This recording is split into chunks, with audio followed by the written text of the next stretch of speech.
Welcome to learn IQ. আজকে টপিকটি হচ্ছে budget নিয়ে।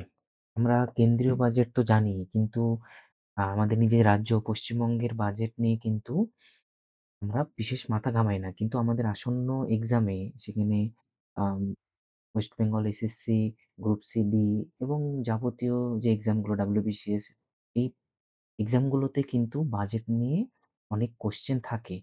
এই আজকের টপিকটি হচ্ছে পশ্চিমবঙ্গের বাজেট ২০২৫। ঠিক আছে? তো তোমরা দেখতে পাচ্ছ, এটা বছরের শুরুতে প্রায় ফেব্রুয়ারি মাসের দিকে এই বাজেটটি পাবলিশ হয় এবং এই বাজেটে আমাদের সমস্ত ডিটেইলস সরকার কিভাবে চালাবে, তাদের অর্থব্যবস্থা এ সম্বন্ধে বলা থাকে। তো ভিডিওটি তোমরা পুরোপুরি দেখো। তোমাদের আশা করি ভালো লাগবে এবং তোমরা অনেক উপকৃত হবে। এবার দেখো, আ ইনি হচ্ছে আমাদের ফাইন্যান্স মিনিস্টার চন্দ্রিমা ভট্টাচার্য। এখানে আমাদের কিছু জিনিস জানার দরকার। সেটা হচ্ছে এই বাজেটটা মানে ১ম এ পাস হয় সেটা হচ্ছে স্পিকার, হ্যাঁ? তো আমাদের রাজ্য বিধানসভাতে পাস হয়। ঠিক আছে? হ্যাঁ? তো এখানে যে স্পিকার মানে অধ্যক্ষ, তিনি হচ্ছেন কে? বিমান ব্যানার্জি। হ্যাঁ? আমাদের স্পিকার কিন্তু বিমান ব্যানার্জি। একটা জিনিস মনে রাখবে, সেন্ট্রালের যে বাজেট, এটা আর্টিকেল ১১২ নম্বর ধারাতে। আর স্টেট বাজেট এটা হচ্ছে ২০২ নম্বর ধারাতে। এবং যে মানি বিল, হ্যাঁ? এটা ১১০ নম্বর ধারাতে আছে। তো এটা হচ্ছে বেসিক কি পয়েন্ট, যে বাজেট কত নম্বর আর্টিকেলের মধ্যে আসে, সেন্ট্রাল, স্টেট। তো এটা আমাদের কোয়েশ্চেন কিন্তু এক্সামে আসে, বারবার আসে। ঠিক আছে?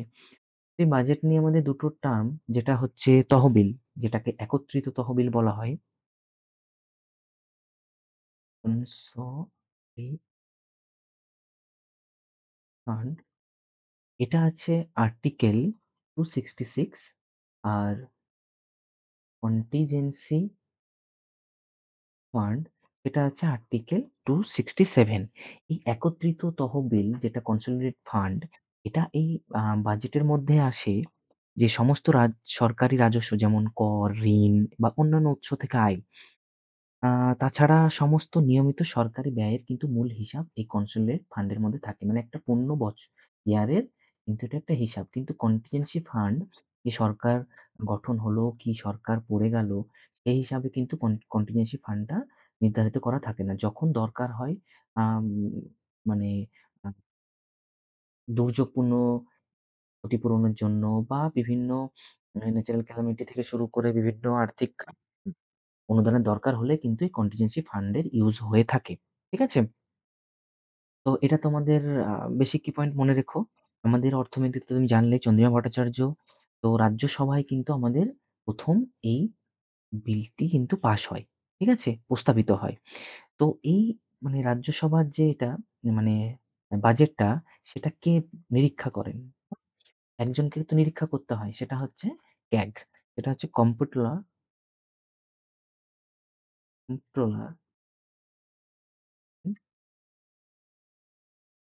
Auditor general. আমাদের তো বিভিন্ন আমরা জানি যে অডিট হয়। তো এখানে এই বাজেটের অডিট করার জন্য কে আছেন? ক্যাগ। হ্যাঁ? এটা আর্টিকেল 148 ধারাতে আছে। তো আমাদের বর্তমান ২০২৫ এর আ ক্যাগ কে আছেন? কে সঞ্জয় মূর্তি। হুম? তো এই সমস্ত জিনিসগুলো তোমাদের কিন্তু না জানলেই নয়।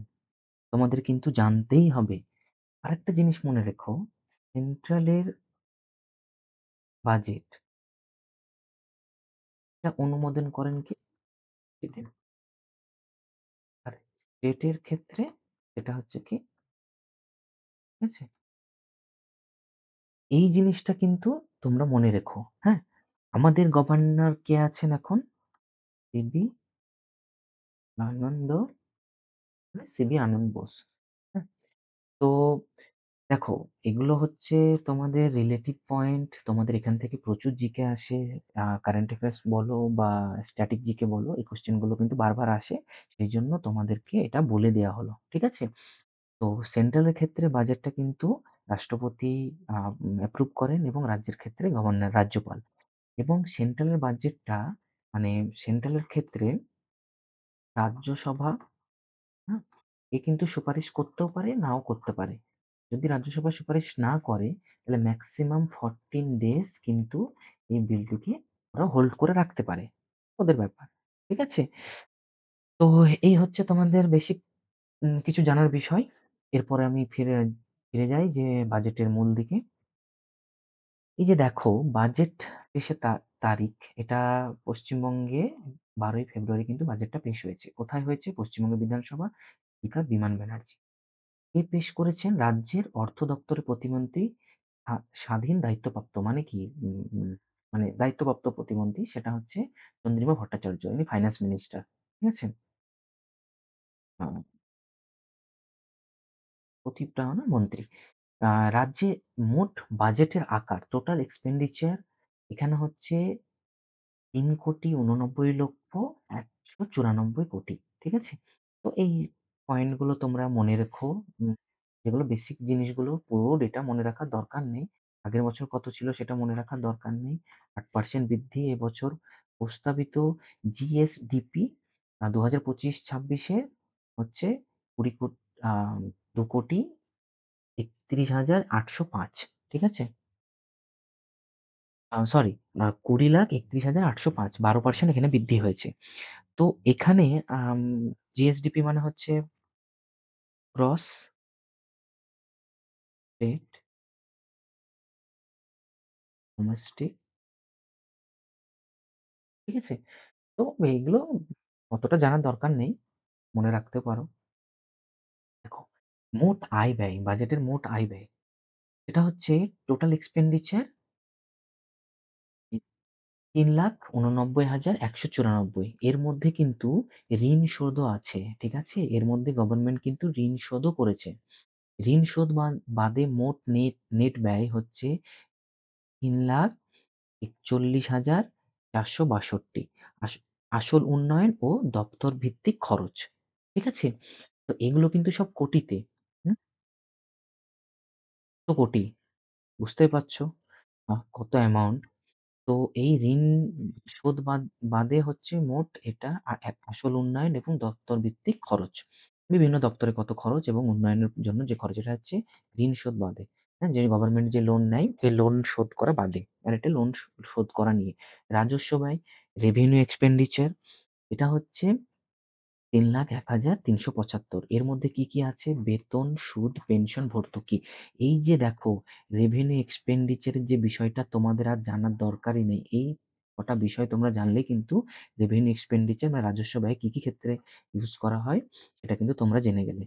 ঠিক আছে? এইটাতে এত সুন্দরভাবে তোমাদের জন্য তৈরি করা হয়েছে তোমাদের যেন কোন রকম ভুল না হয় এবং তোমাদের ইকোনমি যে বেসিক জিনিসগুলো তোমরা এখান থেকে কিন্তু রিভিশন হয়ে যাবে। এবার দেখো ক্যাপিটাল আউটলে এই ইংলিশ টার্মগুলো কেন দেওয়া হয়েছে? এখান থেকেও কিন্তু পরীক্ষায় এক্সাম আসে। ক্যাপিটাল আউটলে বলে বাংলায় লিখে দেয়। ঠিক আছে? তো এটার বাংলা হচ্ছে মূলধনী ব্যয়। এটা হচ্ছে ৩৯,৩৩৮ রাস্তাঘাট, সেতু ও অবকাঠামো স্থায়ী সম্পদ যেগুলো গভর্নমেন্টের স্থায়ী সম্পদ আছে সেগুলো উন্নয়নের ক্ষেত্রে অবকাঠামো, রাস্তাঘাট, সেতু এই সমস্ত জিনিসের ক্ষেত্রে কিন্তু এই ক্যাপিটাল আউটলেটা আম এক্সপেন্ডিচার হয়। ঠিক আছে? তো তারপরে দেখো মোট রাজস্ব প্রাপ্তি রেভিনিউ রিসিপ্ট এখানে এই অ্যামাউন্টটা এর মধ্যে নিজের কর, কেন্দ্রের শেয়ার ও অনুদান এর মধ্যে আছে। মানে মোট রাজস্ব প্রাপ্তির মধ্যে কি থাকে? কেন্দ্রের শেয়ার, অনুদান ও নিজস্ব কর। ঠিক আছে? আর নেট নেট প্রাপ্তি হ্যাঁ, ঋণ বাদে এই অ্যামাউন্টটা। অ্যামাউন্ট গুলো অতটা কিন্তু ভাইটাল না। কিন্তু জিনিসগুলো একটু জেনে রাখা ভালো। দেখো state own tax, state own non tax, central tax এখানে পুরো এই লিস্টটা আছে। তোমরা একবার দেখে নিও এই ডেটাটা। তো এখানে একটা জিনিস তোমাদের আম জেনে রাখা উচিত যেখানে স্টেট ওন ট্যাক্স, হ্যাঁ? নিজস্ব কর, ঠিক আছে? এই যে নিজস্ব কর, এই নিজস্ব কর থেকে রাজস্ব গ্রহণ করে সরকার সেটা কি? সেটা হচ্ছে এসজিএসটি, হ্যাঁ? স্টেট জিএসটি যেটা, এখান থেকে রাজ্য মানে কি থাকে যেটা হচ্ছে রাজ্য আবগারি মানে এক্সাইজ আবগারি। রাব রাজ্য আবগারি কর। এই রাজ্য আবগারি করের মধ্যে কি পড়ে? আবগারি মানে হচ্ছে দেশীয়, হ্যাঁ? দেশীয় বানানটা দেখে নিও। দীর্ঘই হবে। দেশীয় আ মদ মদ্যপ আ মদ বা নেশা জাতীয় দ্রব্য থেকে কর। ঠিক আছে? এখানে হচ্ছে আবগারি ডিপার্টমেন্ট। আমরা যেটা জানি যে central excise department state excise department সেটা হচ্ছে, হ্যাঁ? এটা হচ্ছে নিজস্ব কর এর মধ্যে একটা। তারপরে আছে স্ট্যাম্প কর, মানে স্ট্যাম্প শুল্ক, ঠিক আছে? Stamp tax. তারপরে আছে যানবাহন, হ্যাঁ? যানবাহনের ক্ষেত্রে যে শুল্ক, যেমন আমাদের আমাদের যেটা হচ্ছে ট্যাক্স যেটা আমরা আ বাহনে পেইড করে থাকি, ঠিক আছে? মোটর ভেহিকল ট্যাক্স এগুলোর মধ্যে পড়ছে। তারপরে আছে ভূমি রাজস্ব, হ্যাঁ? ল্যান্ডের যে ট্যাক্স যেটা আমরা দিই সেটা হচ্ছে স্টেটের ওন ট্যাক্স, হ্যাঁ? তাহলে এর মধ্যে এই অ্যামাউন্টটা কিন্তু আসছে। এই জিনিসটা তোমরা বুঝতে পারলে নিজস্ব কর বিষয়টা তোমাদের আর ভুল হবে না। ঠিক আছে? তারপরে দেখো স্টেটের ওন নন ট্যাক্স। তাহলে নন ট্যাক্স এর মধ্যে কি, কি পড়ছে? খুবই ইন্টারেস্টিং বিষয়। সেটা হচ্ছে জরিমানা। জরিমানা। ঠিক আছে? জরিমানার মধ্যে কি? তোমাদের আ এই যে বাইক আ হেলমেট না নিয়ে গেলে যে জরিমানা হয়, ঠিক আছে? যানবাহনের ক্ষেত্রে যে জরিমানাটা হয়। তারপরে রাস্তাঘাটে যে জরিমানাটা হয়, স্পিড কন্ট্রোল না করলে যে জরিমানাটা হয়, ট্রাফিকের ক্ষেত্রে যে জরিমানাটা হয়, ট্রাফিক ব্যবস্থায় যেসব জরিমানাগুলো নেওয়া হয়। তারপরে হচ্ছে রয়ালটি। এটা খুবই ইম্পোর্টেন্ট বিষয় একটা। রয়ালটি জিনিসটা কি?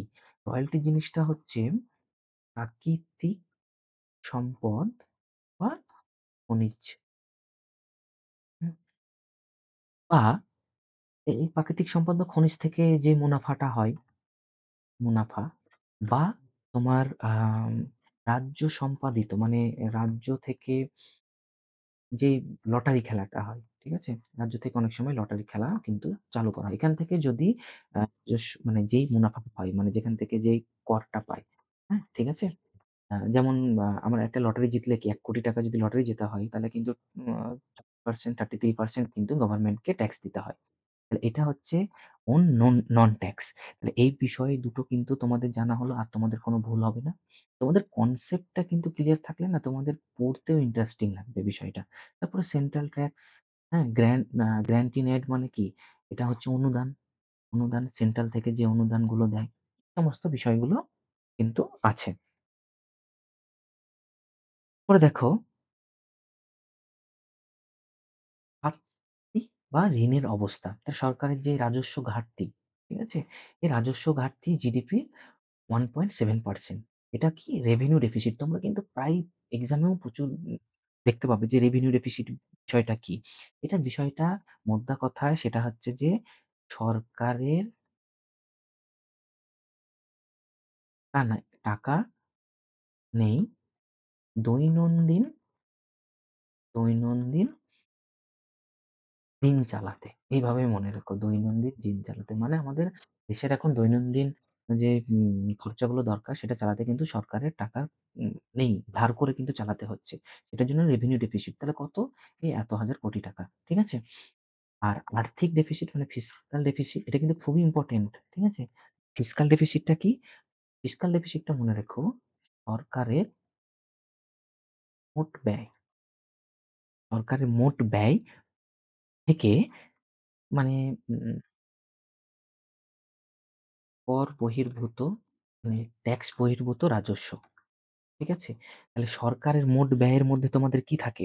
সেলারি, সেলারি দিতে হয় তো গভর্নমেন্টকে।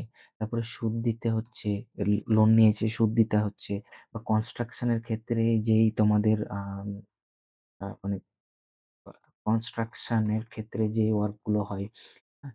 রাস্তাঘাট ভেঙে যাওয়া বা রিপেয়ারিং করা এই সমস্ত ক্ষেত্রে কিন্তু সরকারের মোট ব্যয় বিয়োগ মানে এখান থেকে যেটা কর বহির্ভূত রাজস্ব। কর বহির্ভূত রাজস্ব মানে কি?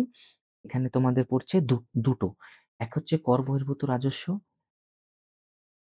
তোমাদের ইন্টারেস্ট, ইন্টারেস্ট থাকছে। তারপরে মানে মানে মানে ঋণ ব্যতীত। এটা অ্যাকচুয়ালি কি হচ্ছে? ঋণ ব্যতীত রাজস্ব মানে ঋণ ব্যতীত কর। আরেকটা হচ্ছে কর রাজস্ব। কর রাজস্ব। কর রাজস্বের মধ্যে কি থাকছে? ট্যাক্স, জিএসটি এই কর বহির্ভূত রাজস্ব আর কর রাজস্ব এই দুটো মিলে এই রাজস্ব থেকে সরকারের মোট ব্যয় থেকে এই রাজস্ব বিয়োগ করলে যেটা পাওয়া যায় সেটাই হচ্ছে আর্থিক ঘাটতি। তাহলে সরকারের মোট ব্যয় থেকে রাজস্ব, হ্যাঁ? এর বিয়োগ হয় যেটা হচ্ছে তোমার ইন্টারেস্ট, ঋণ ব্যতীত যে রাজস্বগুলো আছে, ট্যাক্স, জিএসটি, হ্যাঁ? তো সেটা হচ্ছে তোমাদের আর্থিক ঘাটতি গভর্নমেন্টের। তাহলে রেভিনিউ ডেফিসিট এবং ফিসকাল ডেফিসিট এর মধ্যে যেন গুলিয়ে না যায়। ঠিক আছে?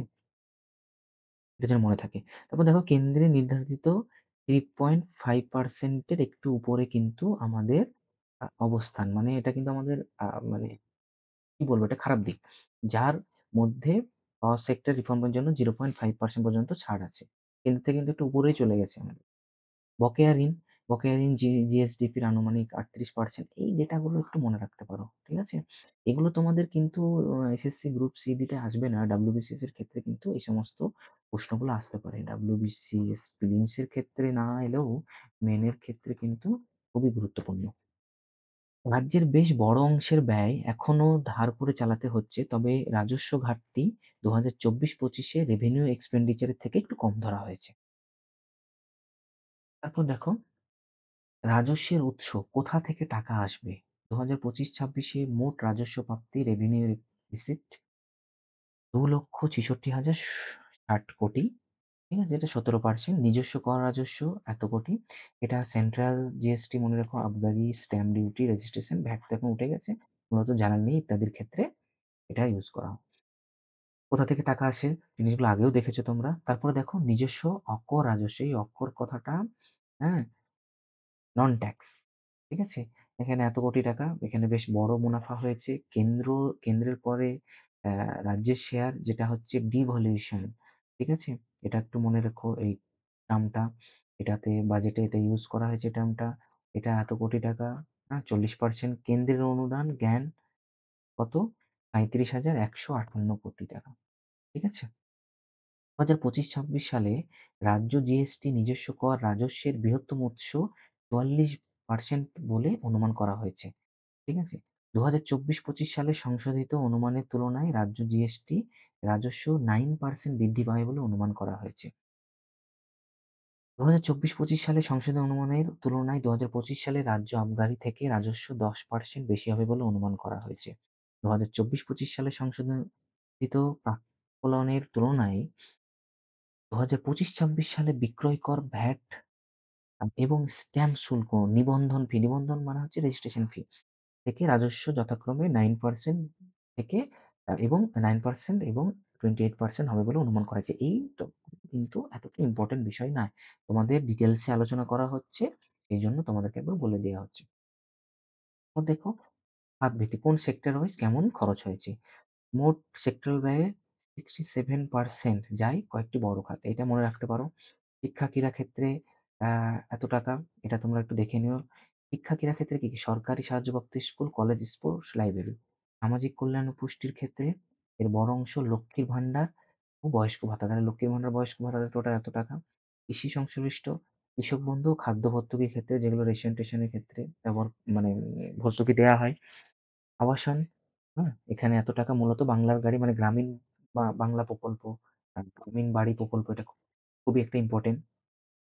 তো দেখো স্বাস্থ্য পরিবার কল্যাণে এত টাকা, এখানে আরবান রুরাল হেলথ সার্ভিস ও হাসপাতালের ব্যয়, গ্রামীণ উন্নয়নের ক্ষেত্রে এত টাকা, যেখানে গ্রামীণ উন্নয়নে কি পড়ছে এটা এগুলো মনে রাখতে পারো কোন ডিপার্টমেন্টের মানে কোন আওতায় কি পড়ছে। পঞ্চায়েত, গ্রামীণ সংস্থান, গ্রামীণ সংস্থান গ্যারান্টি ইত্যাদি। জল সরবরাহ, স্যানিটেশন এত টাকা, পানীয় জল ও পয়ঃনিষ্কাশন অবকাঠামো মানে শৌচাগার-টৌচাগার এইসব ব্যবস্থাগুলো।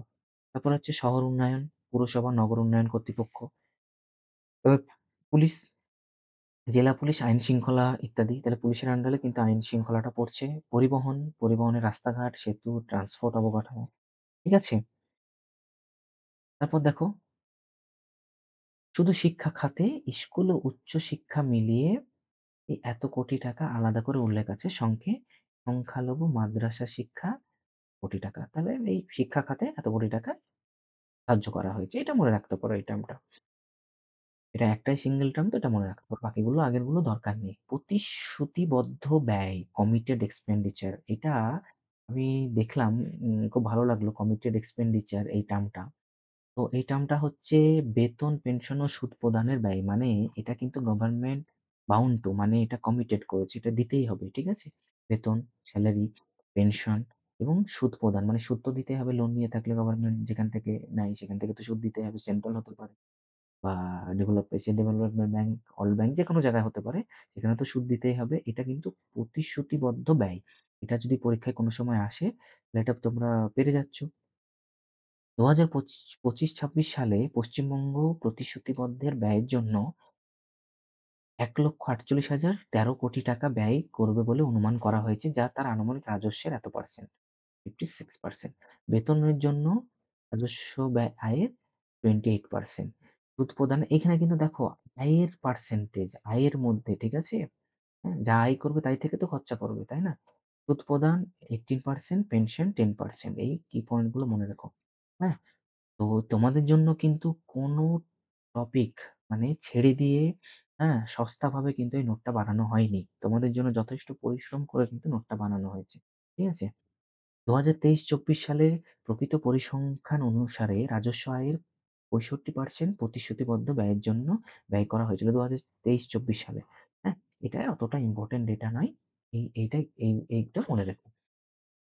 তারপর দেখো বড় সামাজিক প্রকল্প কল্যাণমূলক ব্যয়। তোমাদের বিভিন্ন পরীক্ষায় তো গভর্নমেন্টের যে স্কিমগুলো আছে সেগুলো তো তোমাদের পড়তেই হবে। তো এখানে যেটার জন্য বেশি তোমাদের গভর্নমেন্ট জোর দিয়েছে সেটা হচ্ছে লক্ষ্মীর ভান্ডার।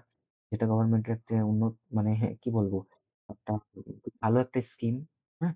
সেটা হচ্ছে লক্ষ্মীর ভান্ডার স্কিমে বরাদ্দ পায় ৳২৬,৭০০,০০,০০,০০,০০০। এই তার আগে লক্ষ্মীর ভান্ডার কত সালে চালু হয়েছিল? ২০২১ সালে। এটা মনে রাখো লক্ষ্মীর ভান্ডার চালু হয়েছিল। পরীক্ষায় আসতে পারে কোনো সময়। তো ৳২৬,৭০০,০০,০০,০০০ কিন্তু বরাদ্দ হয়েছে। উপকারী নারী, হ্যাঁ? এই যে উপকারভোগী নারী 2.2 কোটি নারী। প্রতি মাসে সাধারণ শ্রেণী মহিলাকে ৳৮,০০০ দেয়া হয়। তপশিলি জাতি, উপজাতি, অনগ্রসর মহিলাকে ৳১,২০০। এটা কিন্তু মনে রাখবে। এই দুটো টার্ম কিন্তু ইম্পোর্টেন্ট। কিন্তু আলাদা যারা এসসি, এসটি, ওবিসি তাদেরকে কিন্তু মানে এসসি, এসটি এদেরকে কিন্তু ৳১,২০০ দেয়া হয়। বর্তমান বাজেটে টাকার অঙ্ক বাড়ার কোনো উল্লেখ নেই। আমরা হয়তো ভাবছি যে ৳২,০০০ বা এরকম কিছু বাড়তে চলেছে। তো এরকম কিন্তু কোনো ঘোষণা করা হয়নি। তো ভোটের আগে সেটা ঘোষণা হতেও পারে। আরেকটা জিনিস যেটা ইম্পোর্টেন্ট জয় বাংলা প্রকল্প। এটাকে কিন্তু মনে রেখো ছাতা প্রকল্প বলা হয়। পরীক্ষায় আসতে পারে খুবই ইম্পোর্টেন্ট ছাতা প্রকল্প। এটা বৃদ্ধ ভাতা। এই ছাতা প্রকল্পের আন্ডারে কিন্তু ২ টো প্রকল্প ছিল। একটা হচ্ছে জয় জোহর, হ্যাঁ? যার আন্ডারে এসসি বৃদ্ধদের কিন্তু ভাতা দেয়া হতো।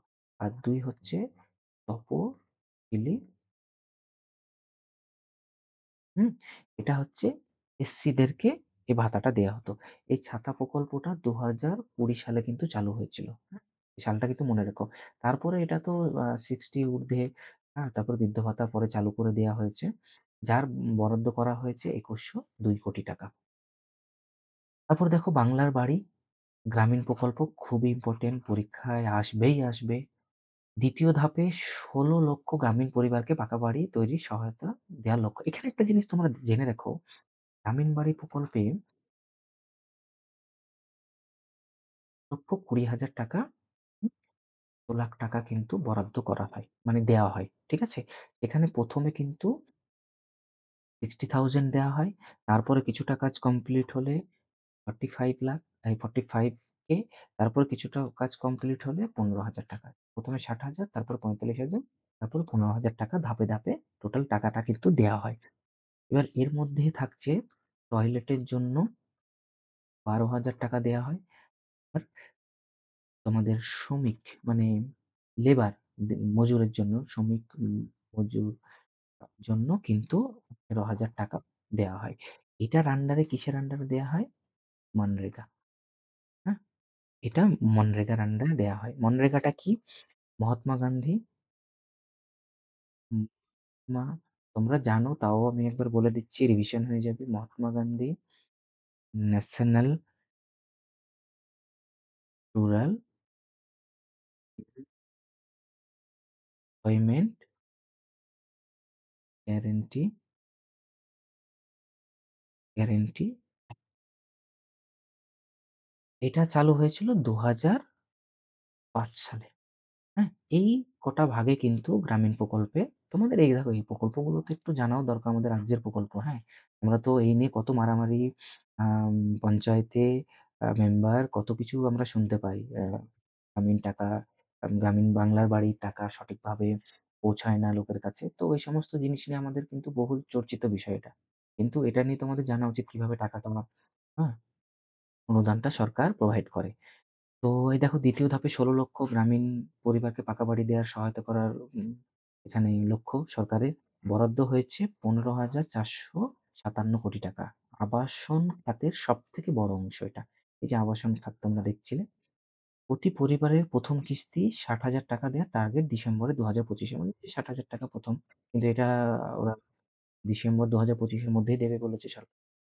তারপর দেখো নারী শিশু পুষ্টির এটা বিশেষ কিছু না। নারী শিশু উন্নয়ন দপ্তরের জন্য বরাদ্দ করা হয়েছে। যেখানে সবথেকে বড় অংশ লক্ষ্মী ভান্ডার, কন্যাশ্রী, পুষ্টি প্রোগ্রামে যাবে। পুষ্টি প্রোগ্রামে যেখানে মিড ডে মিলের ক্ষেত্রেও হ্যাঁ, মিড ডে মিল তো আ এটা তোমাদের সেন্ট্রালের যেটার বর্তমান নাম হচ্ছে পিএম পোষণ। ঠিক আছে? এরপর দেখো অবকাঠামো, গ্রাম উন্নয়ন, পথশ্রী প্রকল্প। গ্রামীণ রাস্তা যেখানে ৩৭,০০০ কিলোমিটার রাস্তা নির্মাণ, মেরামত করার পরিকল্পনা। বরাদ্দ হয়েছে ৳১,৫০০,০০,০০,০০০। ঘাটাল মাস্টার মাস্টার প্ল্যান এটা নিয়ে আমাদের দেববাবু আছেন।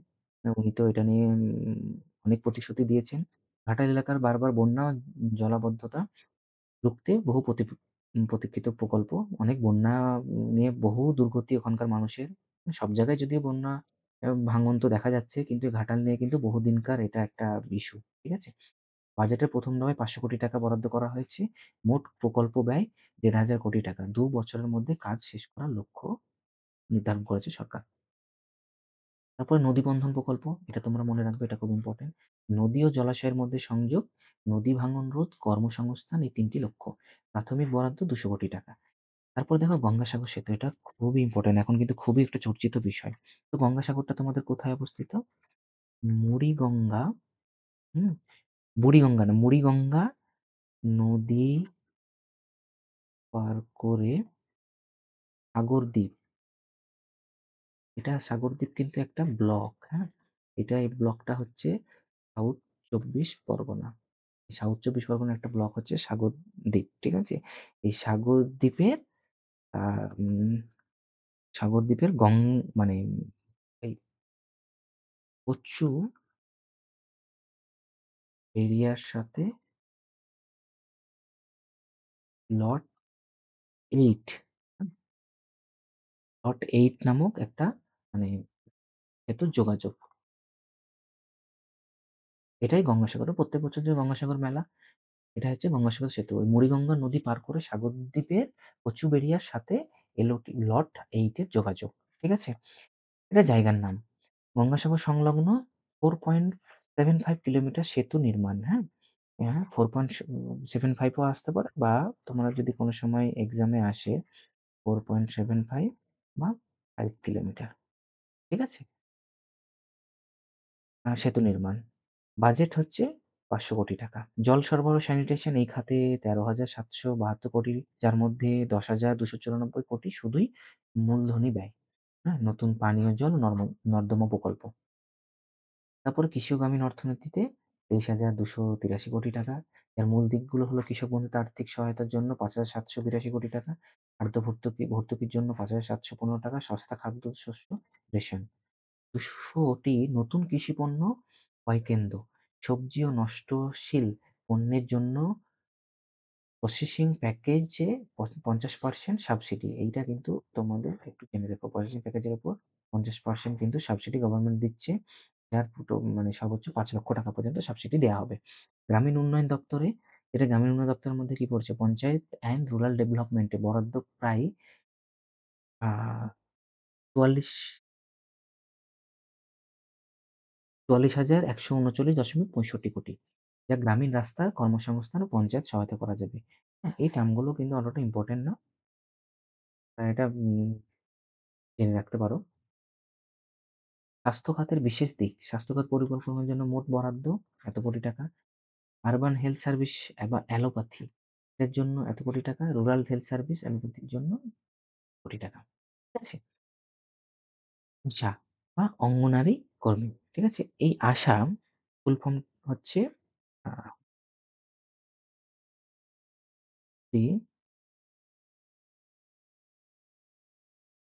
সাল এল হ্যাঁ? তো এটা হচ্ছে আশা। এই আশা ২০০৫-৬ এ কিন্তু এই আশা প্রকল্পটা চালু হয়। অঙ্গনারী আইসিডিএস কর্মী প্রায় ৭০,০০০ আশা প্লাস ১,০০,০০০ এরও বেশি অঙ্গনারী কর্মীকে স্মার্টফোন দেওয়ার ব্যবস্থা করা হয়েছে। এর জন্য ৳২০০,০০,০০,০০০ বরাদ্দ। এটা নিয়ে কিন্তু এক্সামে কোয়েশ্চেন আসতে পারে। স্বাস্থ্যসাথীর জন্য চলতি খরচ ও পুরনো বিল মেটাতে বড় অঙ্কের ব্যয়বহাল থাকবে। সিএম মানে চিফ মিনিস্টারের বিবৃতি অনুযায়ী প্রায় ৯,০০,০০,০০০ মানুষ এর আওতায় সুযোগ সুবিধা পেয়েছে। ৯,০০,০০,০০০ মানুষ কিন্তু আছে এর আওতায়। ঠিক আছে? প্রায় 90% এর উপর। শিল্প, এমএসএমই কর্মসংস্থান, হ্যাঁ? তো এই এমএসএমই খাতে বরাদ্দ প্রায় ২৯,০০,০০,০০০। ছোট মাঝারি শিল্পের জোর দেওয়ার যে কথা বলা হয়েছে। শিল্প বৃদ্ধির হার ইন্ডাস্ট্রিয়াল গ্রোথ যেটা 7.3% যা জাতীয় গড় 6.2 এরও বেশি। এই দাবি বাজেট আলোচনায় এসেছে। এটা তাহলে একটা গুরুত্বপূর্ণ বিষয়। জাতীয় গড়ের থেকে ন্যাশনাল গ্রোথ এর থেকেও বেশি এটা। শিল্পের জন্য ক্রেডিট সাপোর্ট, ভবিষ্যৎ কর্মসংস্থান ইত্যাদি নিয়ে আলোচনা কর্মসূচি যেমন শিল্পের সমাধানে ভবিষ্যৎ ক্রেডিট কার্ড স্কিম এগুলো সরাসরি বাজেট ঘোষণার ধারাবাহিক। এটা অত ইম্পোর্টেন্ট বিষয় নয়। তারপর কর নীতি ট্যাক্স এটা আগেই তোমাদেরকে বলা হয়েছে যেটুকু দরকার। রাজ্য বাজেটে ২০২৫-২৬ এ কোনো বড় রকমের কর আরোপের কথা নেই। মূল জোর দেওয়া হয়েছে ব্যয় ও সাবসিডির মাধ্যমে কল্যাণমূলক স্কিম চালিয়ে যাওয়ার উপর, বিশেষ করে নির্বাচনমুখী বছরে। সামনে ভোট আসছে ২০২৬ এ, হ্যাঁ? অর্থাৎ ট্যাক্স বাড়িয়ে নয়, ধার ও কেন্দ্রীয় সহায়তার মাধ্যমে বেশি খরচের চেষ্টা চলছে। তো এক নজরে পশ্চিমবঙ্গে ২০২২-২৩ সালে আর্থিক স্বাস্থ্যের আ ১৮ টি রাজ্যের মধ্যে কিন্তু ১৬ নম্বর হয়েছে। ঠিক আছে? হুম? তো এটা খুব একটা কিন্তু আমাদের ভালো না। মানে ১৬ নম্বর মানে ১৮ টার মধ্যে। তো স্বাস্থ্যিক উন্নতি কিন্তু এমন কিছু হয়নি। ঠিক আছে? আ মোট বাজেটের আকার এটা হচ্ছে ৩,৮৯,১৯৪ কোটি। আগের বছরের তুলনায় ৮% বেশি। এই টার্মটা মনে রাখতে পারো। তারপর একটা মোট বাজেটের আকার দিয়ে ৮% থেকে বাড়িয়ে ১৮% করা হয়েছে যা রাজ্য সরকারি কর্মী ও পেনশনভোগীদের জন্য। ১৬,০০,০০০ নতুন বাড়ির টার্গেট এই যে গ্রামীণ প্রকল্পে তোমরা দেখেছো। তারপর দেখো শ্রমশ্রী প্রকল্প এটা এখন বহুল চর্চিত বিষয় পরিযায়ী উদ্দেশ্য ভিন রাজ্য থেকে ফিরে আসা পরিযায়ী শ্রমিকদের আর্থিক সহায়তা ও পুনর্বাসন সুবিধা কি রাজ্যে ফেরার জন্য এককালীন ৳৫,০০০ ভ্রমণ সহায়তা দেয়া হবে। মানে তাদেরকে রাজ্যে আসার জন্য উৎসাহিত করা হচ্ছে। ৳৫,০০০ ভ্রমণ সহায়তা। নতুন কাজ না পাওয়া পর্যন্ত প্রতি মাসে ৳৫,০০০ করে ভাতা সর্বোচ্চ ১২ মাস পর্যন্ত কিন্তু গভর্নমেন্ট দেবে।